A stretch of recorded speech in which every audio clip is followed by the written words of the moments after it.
नमस्कार आपण समस्त को यही भिडियो बहुत बहुत स्वागत। तो आज भिडियो में आपण सहित plus two second year optional Odiyar प्राचीन मध्यकालीन कवितार आम स्टार्ट करवा। परशुराम भेट जहाँ को बलराम दास लिखिं तार किसी 2 मार्क्स क्वेश्चन आंसर मुझे सहित यही भिडियो सेयर करी। और भिडियो आगे मुझे कहबी जे आपण यार नोट्स पीडीएफ टी को किपरि भाई पाइपर। तो चलते स्टार्ट करवा। तो फास्ट क्वेश्चन आम देखा कवि बलराम दासଙ୍କ दुई खंड पुस्तकर नाम लेख। कवि बलराम दासଙ୍କର दुई खंड पुस्तक नाम कौन ना लेखा परशुराम भेट, लेखक बलराम दास। कवि बलराम दासଙ୍କର दुई खंड पुस्तकर नाम है जगमोहन रामायण और लक्ष्मी पुराण।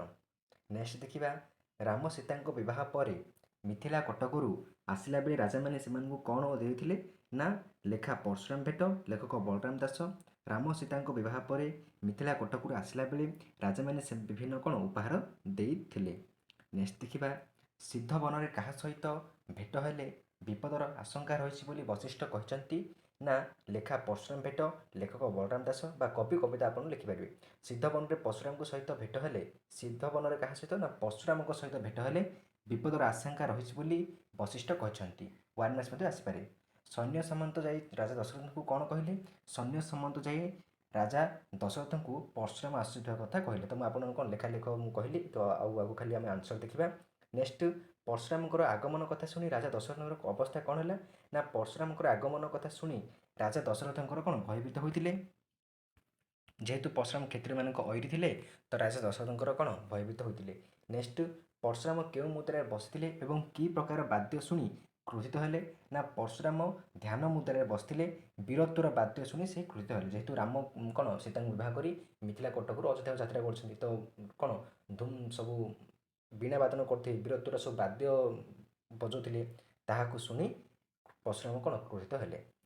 परशुराम शरीर में क्यों अनुसार नागबंध पिंधि और कटी कौन परिधान करते ना परशुराम शरीर में शिर में नागबंध पिंधि और कटी कृष्णाजीन धान परिधान करते। नेक्स्ट देखा परशुराम बाम और दक्षिण हस्तरे कौन धारण करते ना परशुराम बाम और दक्षिण हस्तरे दक्षिण बाम हस्तरे धनु और दक्षिण हस्तरे कुठार धारण करते।